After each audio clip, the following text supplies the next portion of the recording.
नमः सिद्धेभ्यः।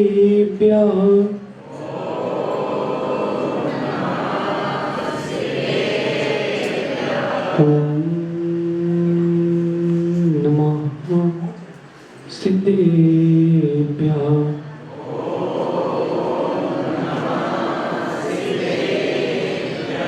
जय मंगल मुदारणं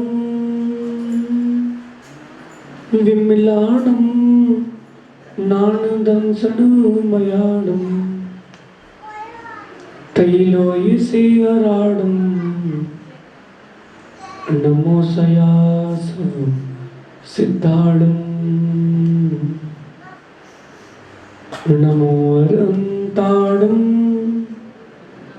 नमो सिद्धाणं नमो आयिरीयाणं नमो उपस्यायाणं नमो लोयेश साऊणं। अनंत अनंत परम सिद्ध भगवान की, देवादि देवी कजराश्री महावीर भगवान की, आचार्य भगवान गुरुवर विशुद्ध सागर जी महाराज की, तीन कमलों कोटि महामंडल जो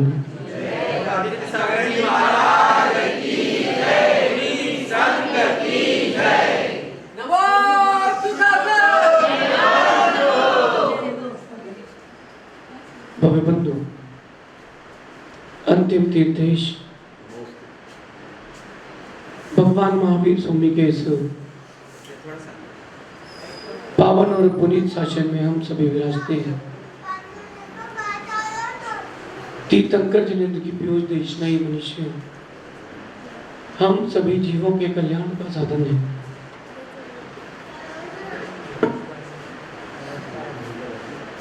कल हमने चर्चा की थी, जो करने योग्य है उसे नहीं कर रहे, जो सुनने योग्य है उसे जीव सुन नहीं रहा, जो देखने योग्य है उसे जीव देख नहीं रहा। आज विचार करिएगा, जो सोचने योग्य है उसे जीव सोच नहीं रहा। इंद्रियां हैं, मन भी है, लेकिन इंद्रियों और मनों का जो योग्य सदुपयोग होना चाहिए वो जीव भूल चुका है। एक माँ अपने बच्चे को जब वो विद्यालय जाता है, कहाँ? स्कूल नहीं, स्कूल में केवल डिग्री मिलती है, ज्ञान नहीं मिलता। विद्यालय में डिग्री नहीं मिलती, वहाँ ज्ञान और अनुभव मिलता है। पूर्व का समय था, आज से आप 100 साल 200 साल पहले पहुंच जाइए। स्कूल नहीं थे, उपाध्यायों के विद्यालय थे। वहां पहली दूसरी तीसरी क्लास का सिस्टम नहीं था, वहां कोर्स के साथ ज्ञान दिया जाता था। आज हर कोई डिग्री के पीछे दौड़ रहा है, ज्ञान से किसी को कोई मतलब नहीं, ज्ञान से किसी को कोई मतलब नहीं। भैया कितना पढ़े आप? हम आपसे पूछ रहे, हाँ M.Com, उसके बाद तो दुकान करते हो कि नौकरी? खुद का व्यापार है आपका। बताओ, वो जो M.Com था वो कितना कमाया? लेकिन आपके पिताजी कितने पढ़े लिखे थे? और उनके पिताजी? जो स्कूल जा रहा है वो पढ़ा लिखा है, और जिसने 12th नहीं करी, बैचलर या मास्टर्स डिग्री नहीं करी, वो अनपढ़ है। सही है? यह आपका भ्रम है, यह आपका भ्रम है। विद्यालय जाना, स्कूल मत जाना। कहाँ जाना? विद्यालय जाना, जहां ज्ञान और अनुभव मिले। डिग्री से ज्ञान की कोई कल्पना नहीं है, कोई संबंध नहीं। आज आप बताओ, गली गली में डॉक्टर हो गए कि नहीं? उसके आगे लिखा है डॉक्टर फलाना चंद जी। कभी डिग्री देखी कितने परसेंट है उसके? वो तो पढ़ लिया उन्होंने, आपने, डॉक्टर है और उसके पास MBBS की डिग्री भी है और बढ़िया वो फ्रेम करके बाहर लगाया भी है, लेकिन उसको अनुभव क्या है? वो महत्वपूर्ण है, वो महत्वपूर्ण है। इसलिए माँ, अपने बच्चों को स्कूल मत भेजना, विद्यालय भेजना। स्कूल बुरी नहीं है, आपका नजरिया बदल गया। अब एक माँ ने अपने बच्चे को विद्यालय भेजा और मध्याह्न के भोजन की व्यवस्था के साथ, क्योंकि भोजन की थाली तभी अच्छी काम आएगी जब भोजन की थाली अच्छी होगी। आप सब भोजन की थाली में लगे हो और भोजन की थाली सब भूल गए। वो माँ ने अपने बच्चे को टिफिन दिया, सुबह सुबह 5 बजे उठ के बनाया, 6 बजे बनाया और बढ़िया दाल रोटी सब्जी रख के दी। समझना ध्यान से, माँ, अगर वो बच्चा टिफिन वैसा का ही वैसा वापस ले आए और आपको फेंकना पड़े, पीड़ा होती कि नहीं? नहीं होती। ये दृष्टांत हमने क्यों दिया? हाँ, ये दृष्टांत क्यों दिया? समझना विषय को। हाँ, आपने उसको विद्यालय भेजा, एक प्रयोजन था, आपने उसके लिए भोजन की व्यवस्था की, उसका भी प्रयोजन था, लेकिन बेटा भूल गया। पीड़ा होगी कि नहीं? ऐसी मनुष्य पर्याय मिली है, आप भूल गए हो। तो जो शुभ कर्म है, जिन्होंने आपको ये मनुष्य पर्याय उत्तम कुल जिनेंद्र भगवान की भक्ति दी है, उन कर्मों को पीड़ा होती है कि कहाँ मैंने किसको क्या दे दिया, कहाँ मैंने किसको क्या दे दिया। अब जो सोचना है उसको सोचना प्रारंभ करना। सबसे पहले मरण सफल करने के लिए हमें अपना जीवन जीने की जो प्रक्रिया है वो प्रारंभ करना पड़ेगी। और कल अपन ने समझा था उपेक्षा भाव। उपेक्षा भाव, किसी से कोई अपेक्षा नहीं। अब उपेक्षा है, प्रारंभ करो।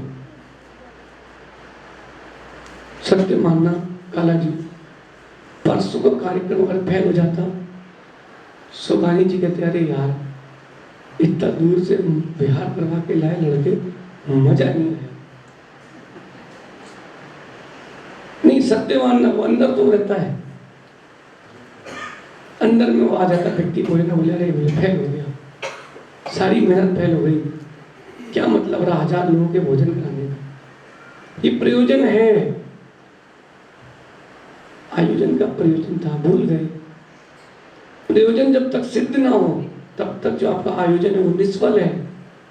मनुष्य पर्याय को सफल करना है, पहले उपेक्षा भाव, ना कि अपेक्षा भाव। और भैया, साधुओं से आप किसी भी प्रकार की कोई अपेक्षा मत रखना। सुरेश जी का दिया, साधुओं से आप किसी भी प्रकार की कोई अपेक्षा मत रखना। इन पर श्रद्धा करना, विश्वास मत करना। शब्दों को ध्यान से सुनना, इन पर श्रद्धा करना, इन पर विश्वास नहीं करना। जिसने जन्म दिया है उसको छोड़ दिया है, फिर आप कौन हो? और अपने लिए ताली भी बजा रहे। देखो, जिन्होंने जन्म दिया था अपने स्वार्थ के लिए, वैरागी ने उनकी उपेक्षा कर दी। इसलिए साधुओं से अपेक्षा नहीं, साधुओं से सीखो, उपेक्षा भाव सीखो।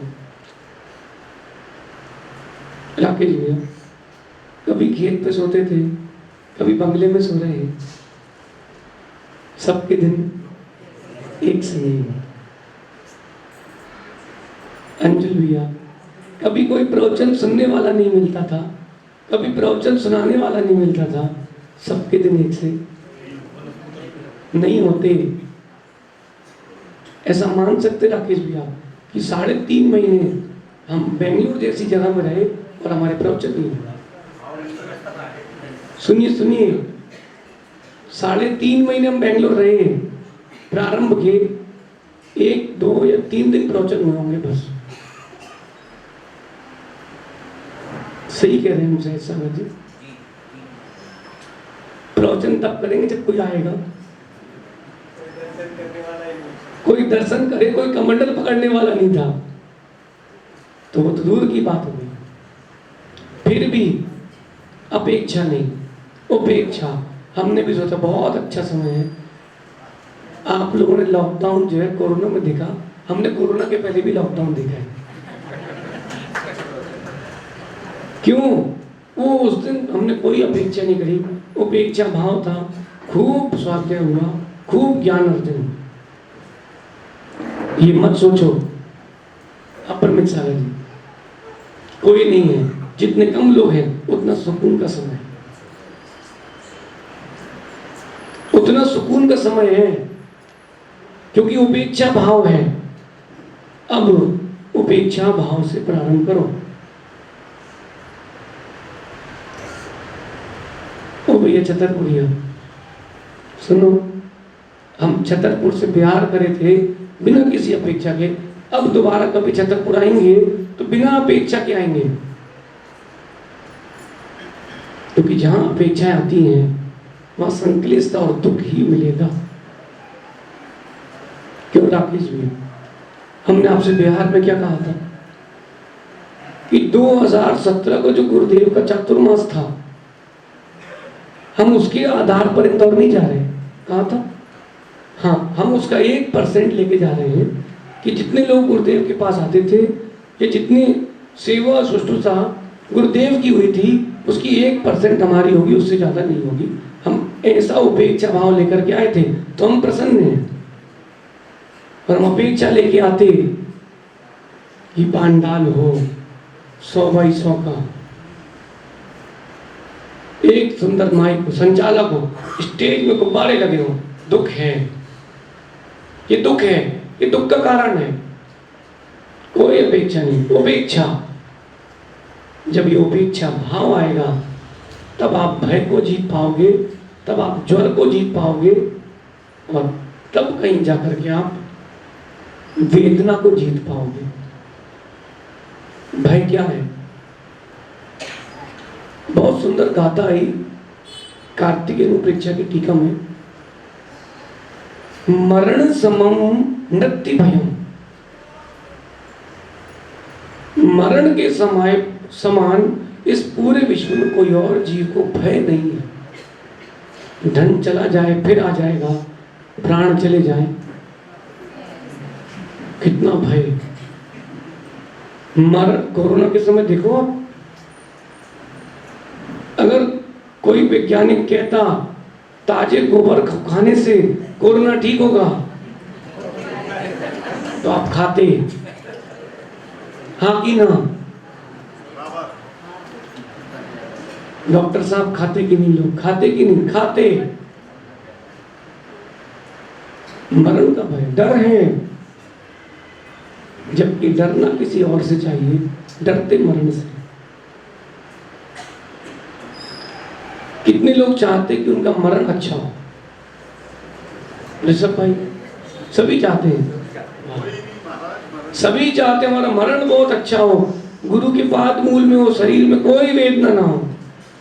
ऐसा काम कर रहे क्या भैया? ऐसा काम कर रहे कि नहीं?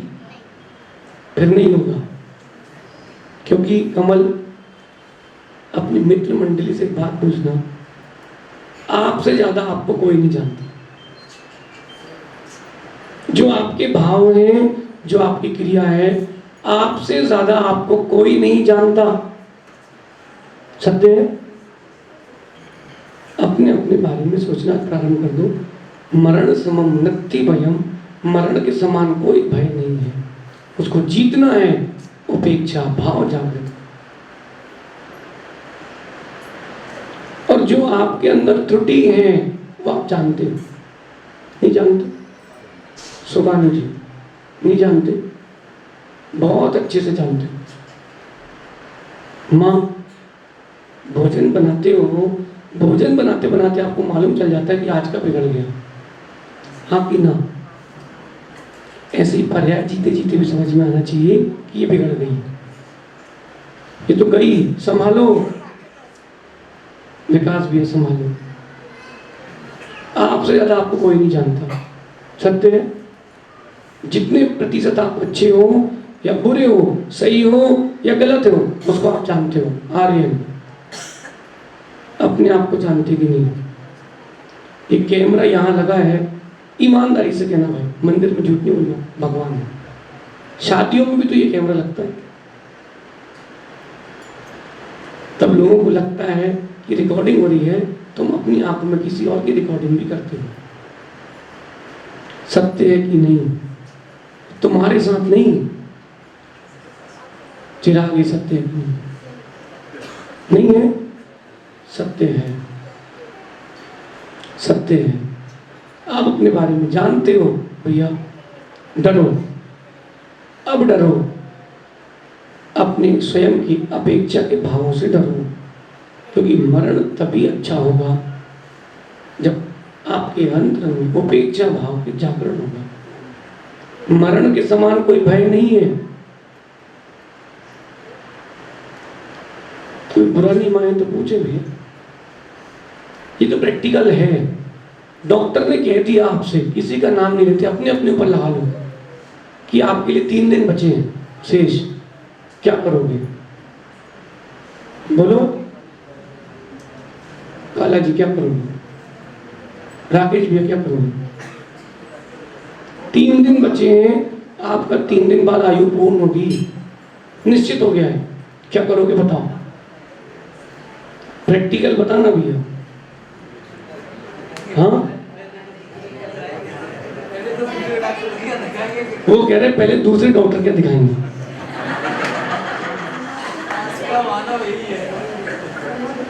करना क्या चाहिए प्रमोद भैया, करना क्या चाहिए?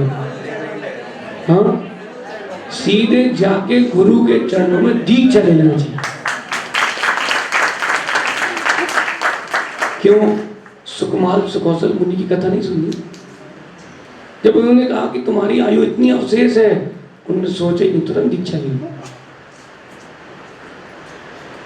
आगम तो कथाओं से भरा पड़ा है। बोलो सहज सागर जी, 3 दिन की आयु शेष बचेगी, आप क्या करोगे? तुम तो दीक्षा ही ले चुके भैया मेरे। फिर उत्कृष्ट समाधि का प्रयास करेंगे, अब ब्रह्म सरल, फिर समता से मरण करेंगे, बस। फिर कुछ नहीं, फिर ना भूवलय, ना कन्नड़, ना प्राकृत, ना संस्कृत, सब हो गया। ये बीच के लिए है। अभी तक बाहर की भाषा सुनी थी, अब अंदर की भाषा सुनेंगे। ईमानदारी तो ये है। अज्ञानी रोएगा, बिलखेगा।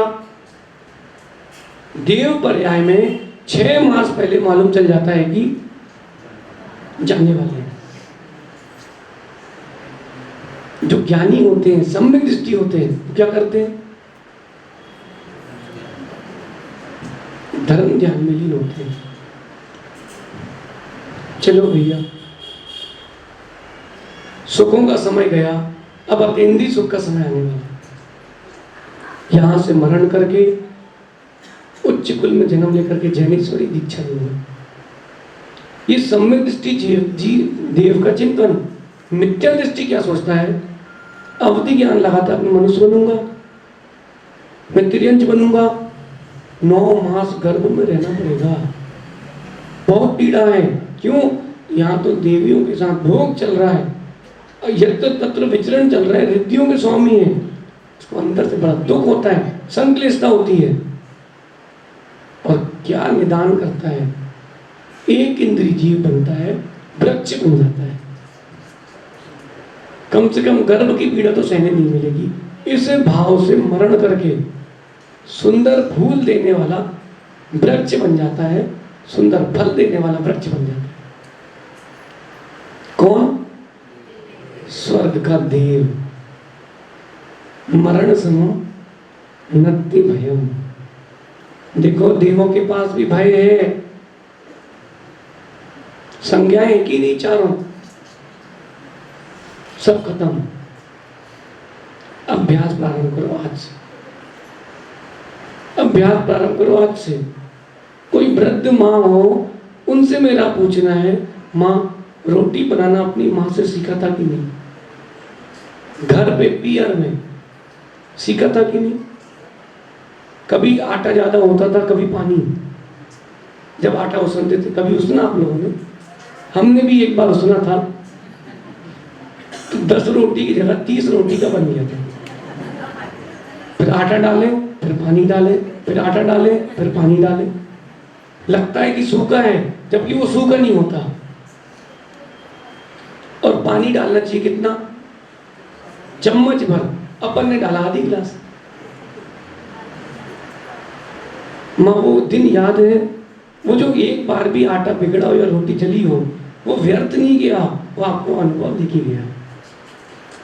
ऐसी किसी का मरण भी देखो तो अनुभव लो, और स्वयं का मरण अच्छा हो, इसका अभ्यास प्रारंभ करो, क्योंकि मरण के समान कोई भय नहीं।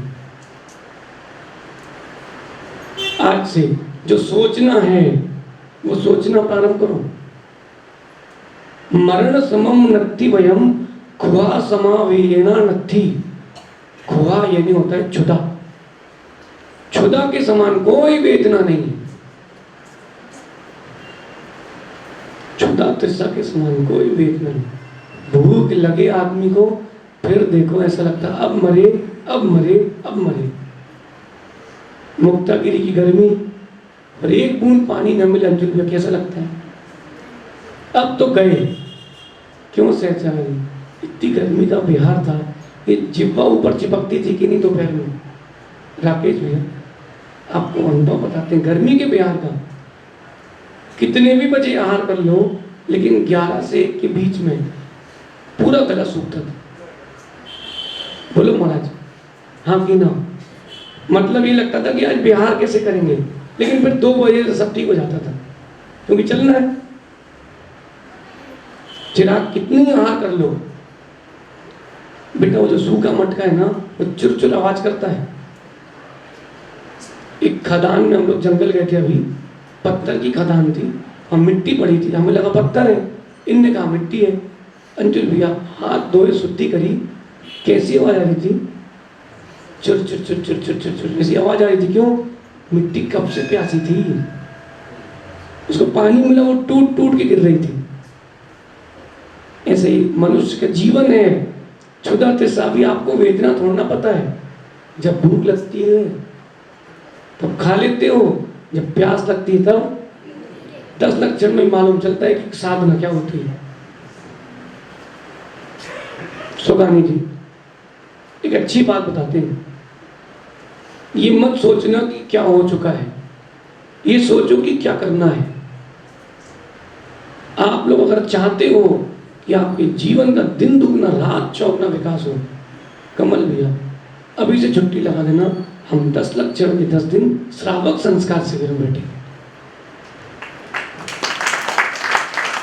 जीवन जीने की कला और मरण करने की कला वहीं से प्रारंभ होगी।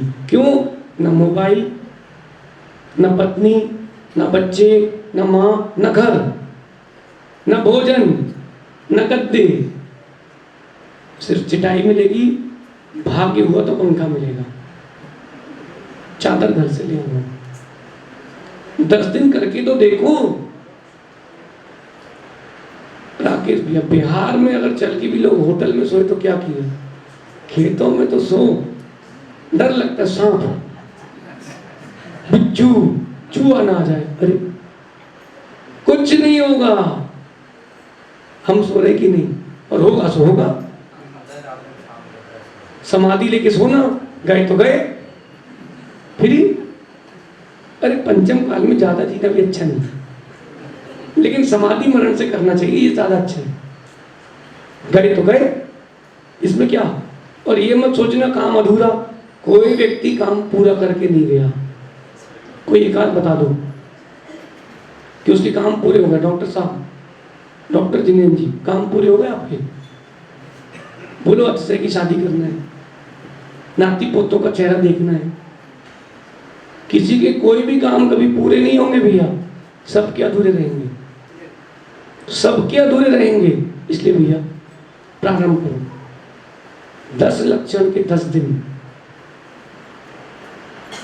आपको वो अनुभव करवाएंगे हम कि आप बोलोगे हाँ महाराज जी, अब लग रहा है कि हमने जीना प्रारंभ किया है,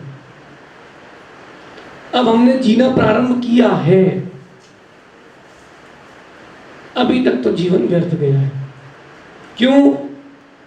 जब प्रत्यय नहीं रहते तब आनंद आता है। घर पे तो चले गए तुम, शाम को पूरी खीर दो, क्यों दीपक भाई, बुंदेलखंडी और शाम को लुचई ना बने तो फिर क्या बने? राजकुमार लुचई ना बने और पड़ोसी को मालूम ना चले कि लुचई बन रही इनकी घी की। लुचई समझते? पुड़ी, लुचई लचका लपटा, बुंदेलखंडी है, और लाश और लपसी। सुनो सुनो, अब आप शिविर में बैठे हो, सुबह भोजन मिलेगा, अंतराय आ गया तो छोड़ देना, स्वास्थ्य ठीक नहीं हुआ हम भेज देंगे, पुनः भोजन के लिए। शाम को फलाहारी लेना या दूध पानी लेना, अगर स्वास्थ्य ठीक नहीं हो तो भोजन भी कर लेना, ठीक है। महाराजों के पास रहो, ना भूख लगती ना प्यास ना थकान, और बिहार खत्म हुआ, हे भगवान पैर दुख रहे हैं, सिर दुख रहा है, हमको तो 8:30 बजे से नींद आने लगती, सो जाओ। और बिहार में 9:30 बज जाते थे, कोई दिक्कत नहीं थी। क्यों सहज? वहाँ उपयोग दूसरा था, यहाँ उपयोग दूसरा है। कमल भैया, एक बार 10 लक्षण का शिविर बैठना, हम क्यों कह रहे हैं? हमारे मुनि बनने के भाव वहीं से हुए।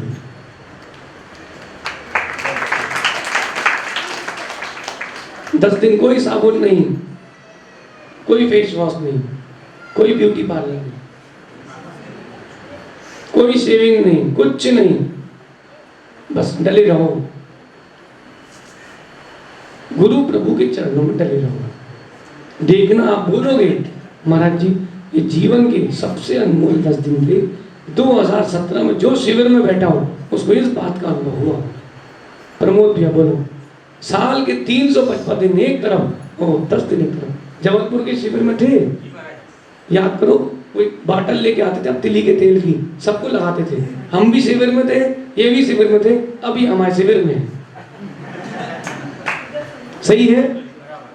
सही है? देखो वो 10 दिन, देखो तो शिविर के 10 दिन रहते हैं गुरु के साथ। सुबह का ध्यान, न क्षुधा आती है न तिस्सा आती है। दिन कैसे निकलते पता नहीं चलता। 1 महीने बिहार के पूरे कैसे निकल गए पता नहीं चला, कैसे निकल गए। दीपक भैया, वो खेत की ठूठ, बड़े बड़े डिगले, अब नहीं मिलेगा वो आनंद। अब अगली गर्मी में मिलेगा, अब नहीं मिलने वाला। कौन? हाँ भाई, सुगानी जी कह रहे हो हमारे साथ जा रहे हैं। क्या कह रहे? दीपक आपके साथ जा रहा है। मतलब ये खड़े होके बोरी लगवा, सबको खिसका रहे थे, ने लगाई है ऐसे ही। अभ्यास, अनुभव आज से, अभी से, क्योंकि बहुत लेट हो चुके हो आप लोग, बहुत लेट हो चुके हो। क्षुधा समा बेना नत्थी, क्षुधा के समान कोई वेदना नहीं। अंतिम समय भूख प्यास सता गई तो भोजन में, पानी में कीड़े बनना पड़ेगा। इसलिए उसको आज से प्रारंभ करो, आज से, अभी से। दादाजी की कितनी उम्र हो गई? 75। दादाजी कितनी उम्र बची है? हाँ, सब बोनस चल रहा है। सिर दुपट्टा हटाना, 1 मिनट जरा, अब लगा लो। देखो दादाजी, आपको भी पता है 2 तिहाई निकल गई, उससे अधिक निकल गई, कितनी बची है? उसको संभाल लो, उसको संभाल लो। भैया कभी कोई MCX वगैरह मत खेलना, लेकिन बताते हैं बात, जैसे कोई व्यक्ति जुआ खेलने चला जाए तो पहले दिन वो 500 जीतता है, अगले दिन 5000 हारता है। क्यों पिंकी? वैसे ही है, अनुभव है। सुनो, पहले दिन 500 जीतता है, अगले दिन 5000 हारता है, फिर 5000 बजाने चक्कर में 50,000 फिर हारता है, और 50,000 के चक्कर में 5 लाख हारता है। अगर वो 5000 में ही वापस आ जाता तो उसको 5 लाख का नुकसान नहीं लगता। इसलिए दादाजी 75 वर्ष लग चुका है नुकसान। जितना देव सास गुरु के चरणों में रहे वो ही बचा। अब आगे मत बढ़ो, 5000 का नुकसान ठीक है, अब हमारे साथ चलो। ये सत्य कह रहा हूं मैं आपसे। उस दिन समझ में आएगा जब श्वास निकल रही हो कपड़ों में, तब समझ में आएगा गुरुओं की बात मान लेता, कहाँ मेरे बीच में अपना पूरा जीवन यौवन व्यर्थ कर दिया।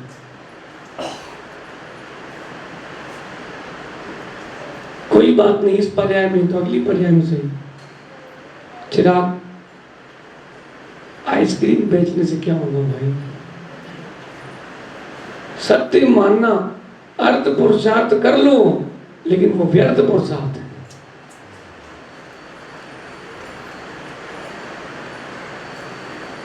इसलिए भैया 2 रोटी के चक्कर में मूसल मत खाना। बताएं, किसी को अपनी शादी की याद है? किसी की नई नई हुई क्या भाई? हुई किसी की नई नई?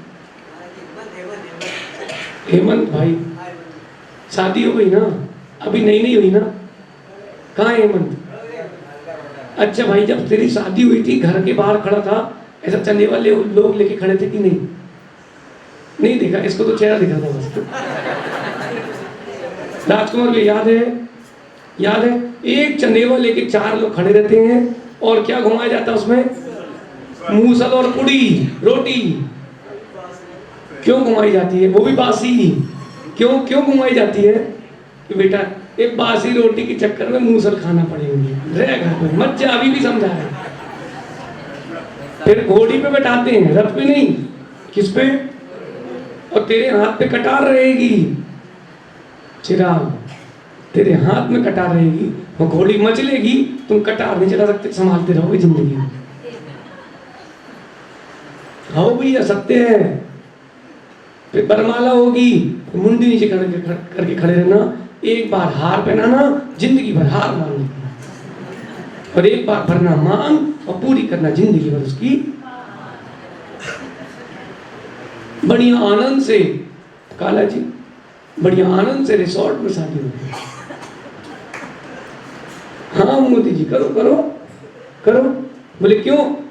बच्चों से कह देना हमारी कटी है, तुम्हारी कैसे बचेगी, तुम्हारी भी कटाएंगे। भैया किसके लिए कर रहे हो? सुनो कमल भैया, 4 रोटी कमाने के लिए, सुनो, शिविर में सब फ्री, आना फ्री, जाना फ्री और खाना फ्री, और जहां नींद आ गई वहीं सो जाओ।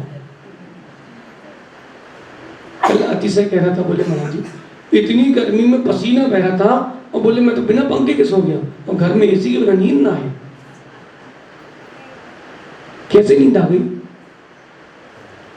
कैसे नींद आ गई? ना खाने का विकल्प, ना कोई विकल्प। समझ रहे? आपको कमाना ना पड़े और खर्च करने का कोई प्रत्यय ना हो, इससे बड़ा सुख क्या है? बोलो राकेश जी, क्यों कमाए, क्यों खर्च करें? सुकून से बैठो ना। क्षुधा के समान कोई भी वेदना नहीं है। आज से प्रारंभ कर दो, क्षुधा को जीतने का अभ्यास भी प्रारंभ कर दो। इच्छित ना भी मिले, विकास भाई, इच्छित ना भी मिले तो भी प्रसन्न। चलो ठीक, रोटी जाती है, आपका क्या बनता है? रोड और है, कहीं कहीं वो तुरई की बनता है। अब किसी को नहीं पसंद तो क्या करते हैं? खाता है बेचारा। खीर से खाता है, नहीं तो तोरई से खाएगा, क्या करेगा? ये सोच के कि चलो भैया कल ठीक हो जाएगा। खुदा के समान कोई भी वेदना नहीं है, उसको जीतने का विचार प्रारंभ करो। आगे कह रहे हैं वंचा समानति जरा, ज्वर यानी बुखार, इच्छा यानी अपेक्षा और आकांक्षाओं के समान कोई भी ज्वर नहीं है। जहां आकांक्षाएं आ जाए फिर देखो व्यक्ति को बुखार आ जाता है, मन नहीं लगता, 1% भी मन नहीं लगता, जहां इच्छाएं जागृत हो जाए। इसलिए भैया इच्छाओं को जागृत मत करो, वस्तु व्यवस्था जो चल रही है नियोग मानो, स्वीकारो और आगे बढ़ो। अप्रमित सागर जी, अपन किससे क्या वांछा कर पाएंगे और कौन अपनी वांछा पूरी कर पाएगा? अच्छा, हम कुछ इच्छा प्रकट करेंगे, आप पूरी कर दोगे? है पक्का? दद्दू सोच लो तुम, है?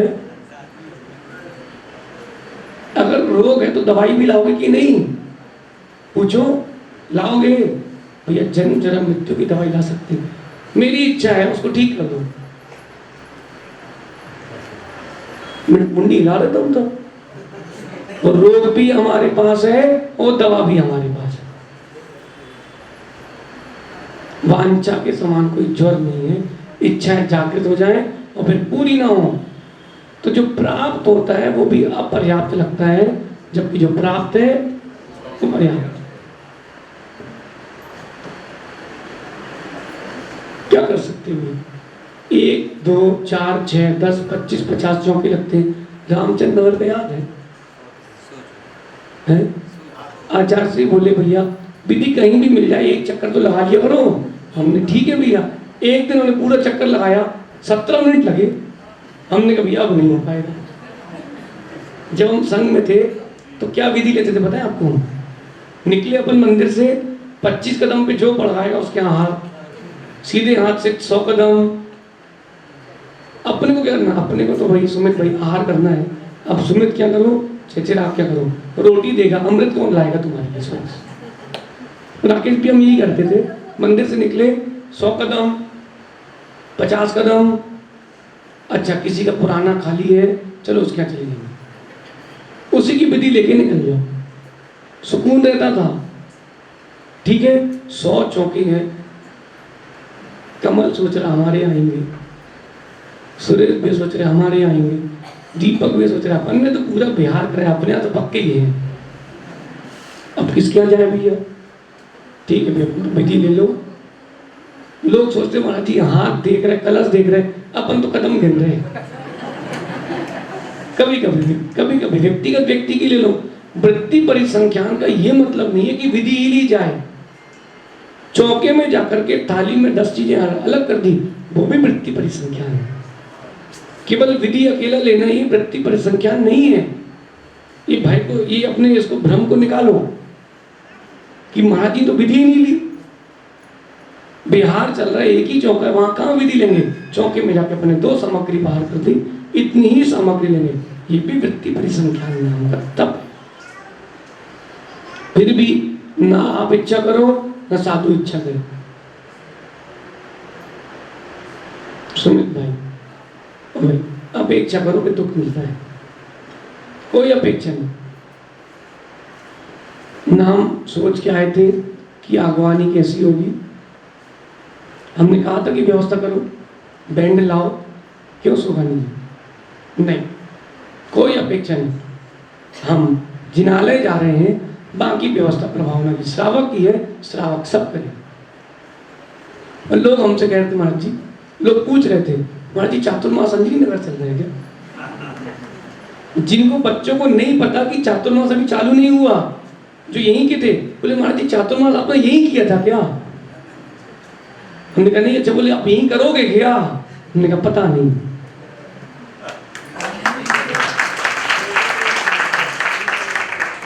मना क्यों करें? क्यों राकेश जी मना क्यों करें? भौरा वहीं जाता है जहां फूल नहीं, फूल में सुगंध है। बेशरम के फूल के ऊपर कोई नहीं बैठता। गुलाब में भी हर भौरा नहीं जाता, जो देसी गुलाब में खुशबू देता है उस गुलाब में जाता है भौरा। तो जहाँ भक्ति की गंध होती है वहाँ साधु के भौरे आते हैं। लेकिन अपेक्षा नहीं, कोई अपेक्षा नहीं, जो है कोई अपेक्षा नहीं, क्योंकि अपेक्षा करोगे तो ज्वर है, ज्वर आर्यन, अपेक्षा करोगे तो ज्वर है। काम सेट हो जाए, ये वांछा है, ये ज्वर है, शीतलता नहीं देगी। और वांछा का ज्वर जब आता है, व्यक्ति चंदन का लेपन कर ले, शीतल बर्फ में चला जाए तो भी शीतलता नहीं मिलेगी, क्योंकि गर्मी अंदर है, शीतलता अंदर नहीं है। और आगे गाथा में कह रहे हैं, दारिद्र समूह वैरियो नत्थी, दरिद्रता के समान कोई वैरी नहीं है। दुश्मन कोई है, शत्रु कोई है तो तुम्हारी दरिद्रता है। बचो, इस दरिद्रता से बचो। आज से इन चारों बातों के बारे में सोचना प्रारंभ करो। दरिद्रता के समान कोई शत्रु नहीं है। कहीं नुकसान लग जाए व्यापार में, बड़ी वेदना, बड़ी पीड़ा होती है, तो ये नुकसान लगा क्यों है, दरिद्रता आई क्यों है? काला जी, कल किसी ने नहीं देखा, कल की व्यवस्था आज करके रख लेना। सत्य मानना, लक्ष्मी बहुत चंचल है, टिकती नहीं है, टिकती नहीं है। हाँ, लक्ष्मी वहीं टिकती है जहाँ श्रद्धा भक्ति का समर्पण का देव सास गुरुपति प्रमाण पत्र है। बाकी पूर्व कर्म किसी ने नहीं देखे, इस भाव के छोड़ो। अनादि के कर्म अपने पास अनंत हैं। कौन सा कब उदय में आएगा किसी को नहीं पता। भैया विवेक से काम करो, क्योंकि दरिद्रता आती है तो बहुत पीड़ा होती है, बहुत पीड़ा होती है। ईमानदारी से बताऊं, बहुत सारे लोग उस दिन ऐसे भी थे जो भाव लेकर के आए थे कि हम भी बोली लेंगे। एक बालक कल कह रहा था, महाराज जी हम भी विधि नायक भगवान रखने के भाव से आए थे, लेकिन हमारे पास 3 लाख रुपए थे। समझना नहीं, उसके पास संपत्ति थी। काला जी, आपको थोड़ा ना पता था कि कितने लोग क्या भाव लेकर के आए। समझना, भले ही उसके पास संपत्ति नहीं थी, भाव थी, भाव थे, लेकिन देखो संपत्ति क्यों नहीं थी, क्योंकि पहले भाव खराब थे। अभी नहीं, पहले भाव खराब थे, तब तो दरिद्रता भी आई है। उस दरिद्रता के समान कोई बैरी नहीं है। भैया बच्चों, समझो, संभलो। जो तुम्हारा बैरी है तो उसका बैरी नहीं मान लो। कल इसी कार्तिकेय परीक्षा में सुबह बहुत सुंदर विषय आया था कि दरिद्री कौन बनता है। जो दिगंबर मुनियों को कुभोजन देता है वो दरिद्री बनता है। महाराज आए, अब वो तो आते ही रहते हैं, भैया कॉलोनी है, इंदौर है, या कोई ना कोई महाराज तो आते ही हैं। चलो ठीक है, सस्ते वाले केले ले आओ। अयोग्य भोजन दिया है, कुभोजन दिया है, अप्रासुक भोजन दिया है, अमर्यादित भोजन दिया है। आपको आहार दान देने पर भी दरिद्रता मिलेगी।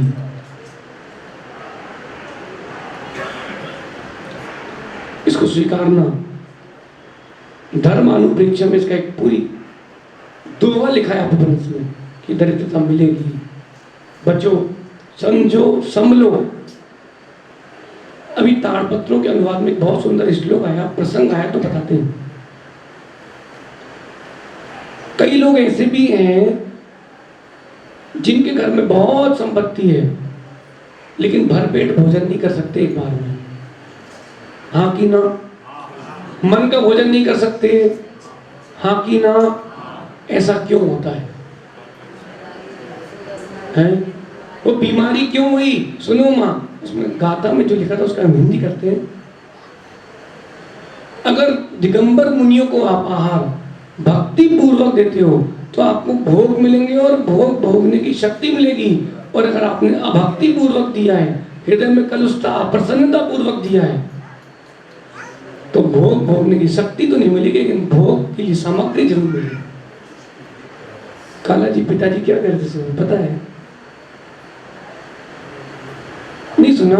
हमने सुना, बोले महाराज जी जल्दी से आहार के लिए आइयो।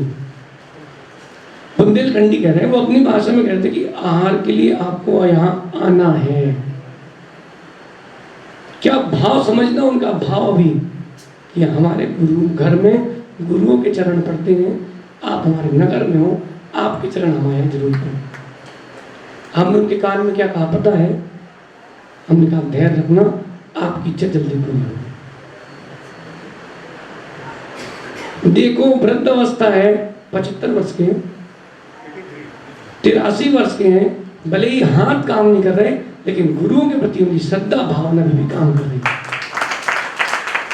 बस यही साथ जाएगा, यही साथ जाएगा।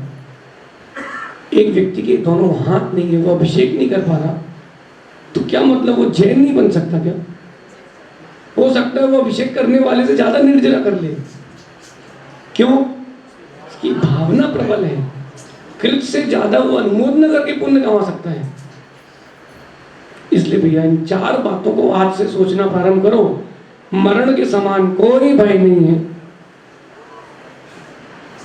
मरण के समय कोई भय नहीं है, क्षुधा तृषा के समान कोई वेदना नहीं है, इच्छा वांछा के समान कोई ज्वर नहीं है, और दरिद्रता के समान कोई शत्रु नहीं है। आपका समय प्रारंभ कर दो भैया, आज से अभी से प्रारंभ कर दो। आपका शत्रु कोई और नहीं, आप ही हैं।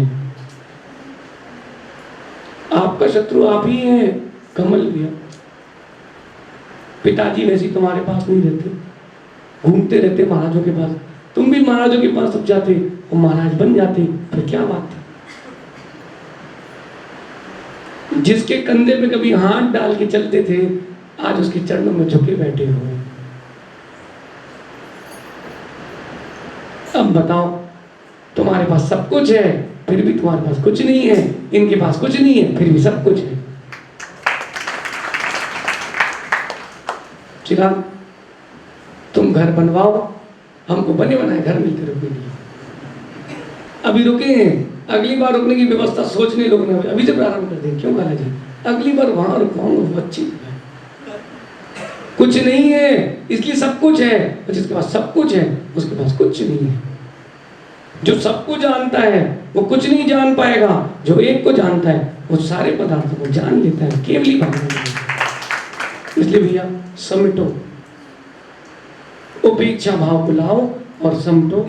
इन 4 बातों को आज भूलना नहीं, इनका चिंतन करना है, इनको सोचना मत बंद करना। जीवन है, कब शाम होगी कोई पता नहीं, आज की शाम कल सुबह दिखाएगी कि नहीं पता नहीं। ऋषभ पंडित जी नागपुर, जिस दिन वो गए कोरोना में, उसके 2-3 दिन पहले की खबर आई थी कि बढ़िया है महाराज जी, कुछ आदेश हो तो बताइए। विनी भैया के पास खबर आई तो विनी भैया बोले नहीं सब बढ़िया है। 3 दिन बाद आ गए अक्षय तृतीया के दिन, ओम नमः।